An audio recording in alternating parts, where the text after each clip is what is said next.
Bapak dan Ibu juga saudara-saudara sekalian yang ada di rumah, mari kita sama-sama membuka Alkitab kita dan membaca bacaan pada malam hari ini yang diambil dari kitab Yohanes, kitab Injil Yohanes pasal 14 ayat ke-5 hingga 7. Yohanes 14 ayat 5 hingga 7 berbunyi demikian.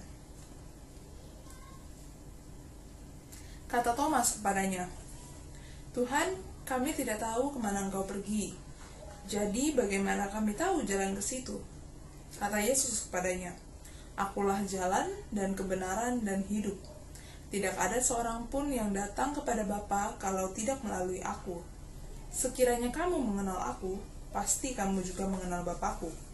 Sekarang ini kamu mengenal Dia dan kamu telah melihat Dia." Nah, Bapak dan Ibu juga saudara sekalian, ketika kita membaca nats ini, apa yang pertama kali terlintas dalam pikiran benak Bapak dan Ibu juga saudara sekalian? Di dalam benak pikiran saya sendiri ada satu pertanyaan yang membuat saya bertanya-tanya, dan ini disebabkan oleh ayat ke-6. Terkhusus ketika Yesus bilang bahwa Ialah jalan dan kebenaran dan hidup, dan tidak ada seorang pun yang datang kepada Bapa jika tidak melalui Kristus. Saya bertanya-tanya akan makna dari ayat ini, karena saya merasa ayat ini seperti terkesan sedikit egois sekali. Lalu ada pertanyaan yang kemudian muncul kepada saya, lantas bagaimana kalau orang itu bukan orang Kristen? Kalau dia tidak percaya dengan Kristus, apakah dia tidak berada di jalan yang benar? Apakah dia tidak akan diselamatkan? Dan pertanyaan seperti itu terus bergejolak di dalam saya, terus mendatangi saya. Nah, Bapak dan Ibu, ada beberapa keyakinan, berbagai keyakinan dan konsep di luar sana mengenai hal ini. Beberapa keyakinan yang pernah saya dengar, itu ada yang pertama menyebutkan bahwa manusia itu terlepas dari apapun agamanya, maupun mengakui keberadaan Kristus atau tidak, itu akan diselamatkan dan dia nantinya berada di dalam jalan kebenaran. Kemudian yang kedua ada lagi yang bilang bahwa hanya mereka sajalah yang percaya dan mengakui Kristus yang akan selamat. Ini bersifat lebih fundamentalis, Kristen yang lebih fundamentalis. Ada juga pandangan lain yang menyebutkan bahwa segala sesuatu dunia ini diciptakan di dalam Kristus, dan karenanya diciptakan di dalam Kristus, termasuk semua umat manusia, baik itu orang Kristen, orang Islam, Buddha, Hindu, dan segalanya, itu juga akan diselamatkan karena dunia ini diciptakan sudah di dalam Kristus. Bapak dan Ibu, sebelumnya kita mari lihat dulu ke dalam konteks Injil Yohanes. Kenapa Yohanes menuliskan hal seperti ini? Latar belakang seperti apa yang membuat dia akhirnya menuliskan gaya penulisan kitab seperti ini? Kalau kita lihat Yohanes sendiri dibandingkan dengan ketiga Injil lainnya, yaitu Matius, Lukas, dan Markus, memiliki sedikit perbedaan. Kalau di Injil-Injil sinoptik, tiga Injil sinoptik yang lain, Bapak dan Ibu juga saudara sekalian bisa menemukan bahwa di awal-awal kitab itu dijelaskan secara runtut silsilah dan pohon keluarga Kristus. Bahkan dijelaskan juga dari masa ia kecil. Sedangkan di kitab Yohanes sendiri itu tidak dimulai dari pohon keluarga Kristus, tidak ada tentang silsilah Kristus. Dia langsung menyebutkan bahwa Kristus adalah firman Allah yang hidup. Firman Allah yang kemudian menjadi manusia. Secara kronologis historis juga, kitab ini ditulis Yohanes pada tahun sekitar tahun 100-an. Itu adalah masa ketika pasca kebangkitan Kristus, dan juga mungkin pasca setelah kekaisaran Romawi berhasil meredam pemberontakan Yahudi di tahun-tahun 70-an Masehi. Bapak dan Ibu, Injil ini banyak sekali dikatakan oleh para teolog Perjanjian Baru, terkhususnya untuk menjadi sebagai Injil pelengkap dari ketiga Injil sinoptik lainnya, karena dalam kitab Injil ini dijelaskan lebih rinci terkait dengan perjalanan Kristus sepanjang ada di dunia ini, dari mulai ia mengajar, menyembuhkan banyak orang dan membuat mujizat, kemudian persiapan kematiannya, doanya kepada murid-muridnya, dan lain sebagainya. Karena Injil ini ditulis pada masa setelah kebangkitan Kristus, masa di mana Kekaisaran Romawi itu masih berkuasa.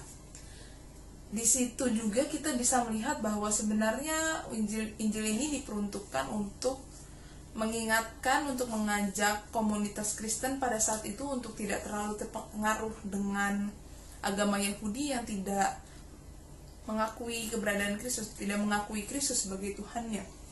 Dan untuk itu Yohanes menuliskan Injil ini sehingga komunitas Kristen pada masa itu dapat menunjukkan jati dirinya sebagai orang Kristen. Jadi Bapak dan Ibu, kitab Injil ini, terutama dalam kalimat yang tadi saya sudah bacakan, tidak bermaksud untuk merendahkan agama apapun.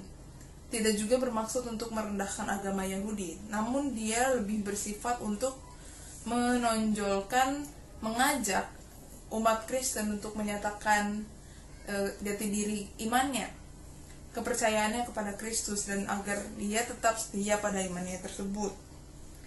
Hal ini agaknya sama seperti ketika saya menganggap bahwa misalkan pendidikan saya itu yang terbaik, sekolah saya adalah sekolah teologi yang terbaik.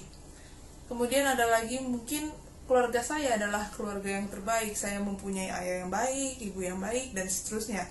Namun di pandangan orang lain, hal tersebut belum tentu sama. Orang lain bisa saja menyatakan hal yang mirip tentang dirinya. Misalkan mereka lebih menganggap bahwa ya pendidikan mereka adalah pendidikan yang terbaik, dan jika dibandingkan saya, pendidikan mereka tetap lebih baik. Misalkan sekolah teologi mereka juga lebih baik daripada sekolah teologi saya. Kemudian keluarga mereka juga lebih baik daripada keluarga saya. Namun hal itu tidak menyurutkan menyurutkan untuk saya menunjukkan jati diri dan identitas saya sebagai misalkan anak teologi dari STT Jakarta, kemudian juga salah satu anggota dari keluarga saya, yang keluarga inti yang kami berempat, kemudian juga sebagai komunitas atau angkatan 2018 misalkan dibandingkan dengan angkatan kakak tingkat atau adik kelas saya di kampus yang lain. Keyakinan saya yang seperti ini, sifat saya yang menunjukkan identitas diri saya itu siapa, itu tidak ada maksud untuk menjelaskan identitas orang lain. Saya tidak bermaksud untuk menjelekkan orang lain yang mungkin tidak sependapat dengan saya, karena hal ini bersifat keyakinan yang bersifat pribadi. Begitu pula dengan pengakuan bahwa Yesus itu adalah Tuhan dan Juru Selamat kita. Mungkin ada orang lain juga yang tidak terlalu berpandangan sama seperti kita, dan mereka menganut agama-agama lain, itu tidak jadi masalah. Kemudian yang menjadi lucu adalah ketika muncul sekelompok orang yang melakukan tindakan yang tidak seharusnya dilakukan, yang benar-benar bertentangan dengan ajaran agama, yaitu melakukan kekerasan dan tidak menerapkan kasih itu sendiri dengan alasan untuk membela agama. Maka menjadi lucu Bapak dan Ibu ketika ada sekelompok orang-orang yang melakukan sesuatu yang seharusnya tidak dilakukan, entah itu kekerasan, entah itu perilaku yang tidak wajar dan tidak baik, dan melanggar undang-undang dan seterusnya, dan juga melanggar ajaran agama, misalkan untuk menerapkan hukum kasih namun dia ternyata tidak menerapkannya, hanya dengan pembelaan bahwa ia sedang tanda kutip membela imannya. Katakan membela imannya kepada Tuhannya, kalau di Kristen kepada Kristus berarti, dan ya seperti itu. Bapak dan Ibu, ada sebuah kalimat dari pendeta Andar Ismail yang kemudian mengingatkan saya, dan cukup menarik karena pendeta Andar Ismail berkata bahwa iman bukanlah sesuatu yang untuk dibela, melainkan iman itu adalah sesuatu untuk dipersaksikan. Pernyataan ini menjadi menarik karena kemudian menjadi susah bagi kita untuk mempersaksikan iman. Jangankan mempersaksikan iman, terkadang saja saya pribadi juga masih bertanya-tanya dengan konsep kekristenan yang selama ini diajarkan kepada saya. Namun Bapak dan Ibu, kita ingin mencoba belajar setidaknya dari hari ini hingga seminggu ke depan, dan kalau memungkinkan untuk seterusnya, untuk mempersaksikan iman kita dalam kehidupan sehari-hari. Mempersaksikan iman kita kepada Kristus di dalam kehidupan sehari-hari berarti kita juga mau berupaya untuk melakukan apa yang dikehendakinya bagi kita di dalam kehidupan kita. Tentu saja hal ini juga hendaknya sejalan dengan apa yang diajarkan di dalam Alkitab kita dan bukan apa yang kita pikir itu benar. Seperti itu. Mari Bapak dan Ibu kita mencoba belajar untuk lebih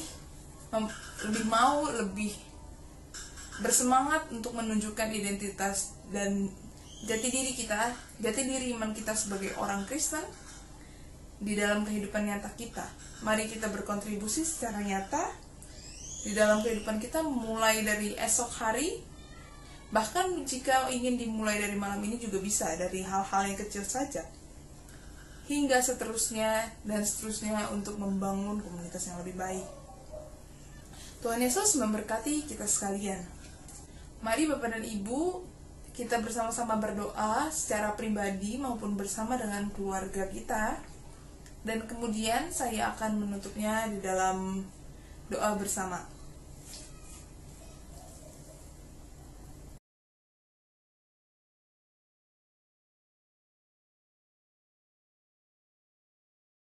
Bapa kami yang bertahta di dalam kerajaan surga, puji syukur kami panjatkan kepadamu untuk hari yang Engkau berikan kepada kami, untuk berkat dan kelimpahan yang Engkau limpahkan kepada kami sepanjang hari ini. Bapa, kami setelah membaca dan merenungkan sedikit apa yang menjadi isi firman-Mu pada malam hari ini, dan Engkau kiranya yang boleh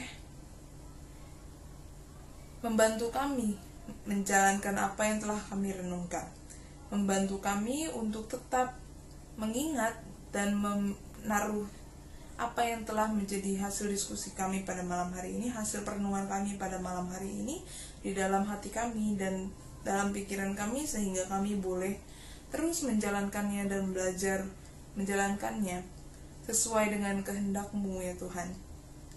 Bapa, ajarkan kami untuk tidak melakukan hal-hal yang tidak berkenan kepadamu hanya karena kami menggunakan iming-iming untuk membela iman atau agama kami. Tuhan yang menyertai kami, Tuhan juga yang melindungi kami, Tuhan yang memulihkan keadaan bangsa kami dan dunia ini. Dalam nama-Mu, Tuhan Yesus Kristus, Anak Domba yang hidup, kami panjatkan doa ini di dalam tangan pengasihan-Mu. Amin.